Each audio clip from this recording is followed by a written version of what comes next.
टैंकी में चुड़ैल। एक बार की बात है, एक फ्लैट में एक पति पत्नी रहते थे।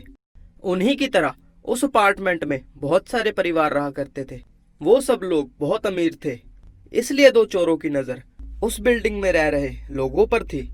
अरे विल्ला, बहुत दिन हो गए इंतजार करते करते, अब और बर्दाश्त नहीं होता। हम आज रात ही चोरी करेंगे। तुम ठीक कहते हो राजू, इनका पता नहीं कब जाए। हमें आज रात ही हाथ साफ करना पड़ेगा। फिर वो दोनों रात होने का इंतजार करते हैं। रात होते ही वो उस बिल्डिंग की छत पर पहुंच जाते हैं। बिल्डिंग की छत पर एक स्टोर होता है, जहां पर उनको पुराना टीवी, कंप्यूटर जैसी चीजें पड़ी हुई मिलती हैं।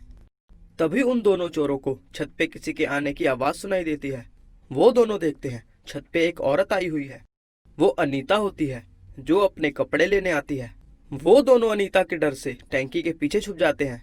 अनीता जैसे ही कपड़े उतारती है, चोरों की नजर उसके गहनों पर जाती है। अनीता ने बहुत महंगे महंगे गहने पहने हुए थे, जिसको देखकर चोरों की नीयत बदल जाती है और वो उन गहनों को चुराने का प्लान करते हैं। फिर वो दोनों अनीता को पकड़ लेते हैं। अरे अरे, कौन हो तुम लोग? तुम तो इस बिल्डिंग के नहीं लगते। छोड़ो मुझे, छोड़ो। वो दोनों चोर उसकी बात नहीं सुनते और अनीता से उसके गहने छीनने लग जाते हैं। इसी छीना झपटी में अनीता नीचे गिर जाती है और उसका सर एक ईंट से जा टकराता है। देखते ही देखते अनीता मर जाती है। अरे राजू भाई, ये देखो क्या हो गया, कहीं ये मर तो नहीं गई? अरे मरती है तो मरने दो, तुम इसको उठाओ और टैंकी में फेंको। कहीं इसको तलाश करते करते इसके घर वाले यहाँ ना आ जाए और हमें पकड़ लें।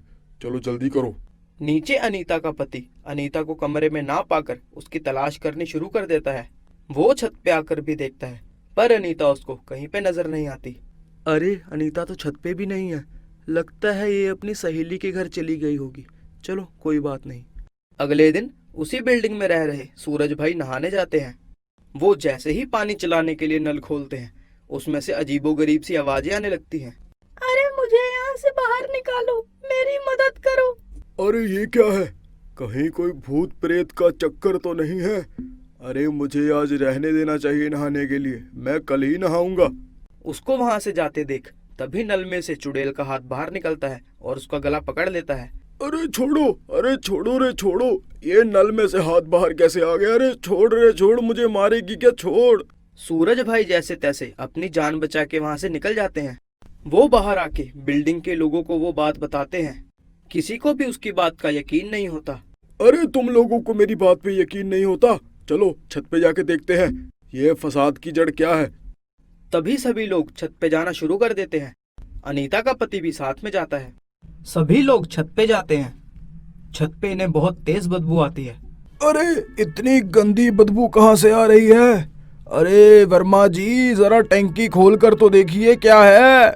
वर्मा जी जैसे ही टैंकी खोलते हैं, उनकी आंखें फटी की फटी रह जाती हैं। अरे अंदर तो एक चुड़ैल बैठी है। अरे भागो रे भागो, अपनी जान बचाओ, भागो। जैसे ही चुड़ैल टैंकी से बाहर निकलती है, अनीता का पति उस चुड़ैल को देखकर हैरान हो जाता है, क्योंकि उस चुड़ैल ने वही कपड़े पहने होते हैं जो उसके पति ने उसको लेके दिए होते हैं। अरे अनीता, क्या ये तुम हो? हाँ, ये मैं ही हूँ। अनीता, ये तुम्हारा हाल कैसे हुआ? तुम तो छत पे कपड़े लेने आई थी ना? तभी चुड़ैल अनीता अपने पति को सारी बात बता देती है। अरे भाई, ये तो बहुत गलत हुआ। अनीता, मैं तुम्हारे कातिलों को जरूर सजा दिलाऊंगा, पर तुम इन बिल्डिंग के लोगों को कुछ मत कहो, इन्होंने तुम्हारा कुछ भी नहीं बिगाड़ा है। तभी चुड़ैल अनीता वहाँ से चले जाती है। अरे भाई, हम तुम्हारे साथ हैं।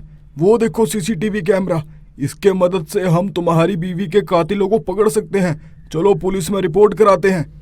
तभी सभी पुलिस में रिपोर्ट करवा देते हैं और पुलिस सीसीटीवी की मदद से उस चोरों को पकड़ लेती है और उनको सजा दे देती है।